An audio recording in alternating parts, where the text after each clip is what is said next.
Mana shu kulbachada odam yashaydi desam ishonasizlarmi do'stlar? Mana shu yerda bitta kelinchak o'g'lim bilan yashayman deb menga murojaat qildi va chaqirdi. Men ishonmadim. Keldim. Hozir Qashqadaryo viloyati Ko'kdala tumanining shunaqa bir chekka joyiga kelganman. Borsa kelmas degan joylar ekan. Shunchalar qiyin kelish, yo'l yo'q.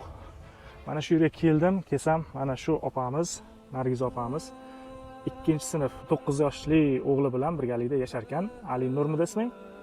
Ali Nur ismli bola bilan mana shu yerda haqiqatdan yashar ekan do'stlar.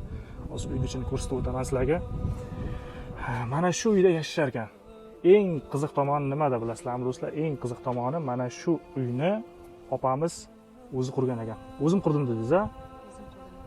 Menga rasmlarni ham tashladi, qurilish paytidagi devor ustiga chiqib qurayotganini qoyil qoldim. Eri boshqa ayolga uylanib ketgan. O'shandan keyin opamiz ko'chada qolgan, hech vaqosini bermagan. Faqat ustidagi kiyim bilan shu o'g'li bilan mana shu yerga kelib joylashgan. Shu uyni qurishgan. Mana shu yerda yashashyapti ekan. Bu yerda 15 kundan beri svet yo'q. Qo'shni uyidan svet tortishgan ekan. Uylar ham juda uzoq. Chunki bu yer o'rmon xo'jaligi ekan o'zi. Tokda uzib tashlashibdi. 15 kun bo'libdi. Mana bu yerda suv bor ekan. Shu yerda suv saqlab ichar ekan. U suv ham sasib ketgan suv. Sharoit yo'q. Mana bu yerda choy damlab ovqat qilishar ekan. Mana shu pechkada. Sizlarga eng achinarli narsani ko'rsataymi? Mana Ali Nur mana shunda maktabga borasan-a? Qishda ham mana shunda borgan ekan. Mana yirtiq ko'ryapsizlarmi? Yirtiq.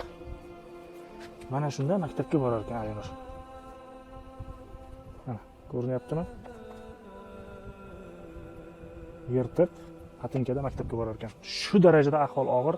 Hozir yeyishga nonimiz yo'q deyapti. Yeyishga hech narsamiz qolmadi. Uyda noningiz bormi? Non bittagina qolgan. Oxirgi nuqtaga yetib kelgan ekan do'stlar.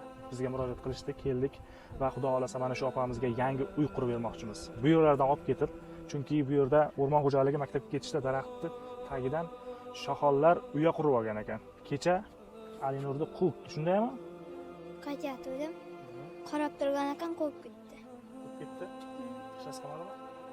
Qayerga qochdim? Qochdim bitta ko'cha bor ekan, shu yerga burilib qochdim. Uyda aylanib qochib, tutilib qoldim. Ali Nurning maktabi shu darajada uzoq ekan. 3 soatda yetib borar ekan maktabga. Ertalab 10 da chiqsa, obedda 1 da maktabga yetib borar ekan. Shundaymi?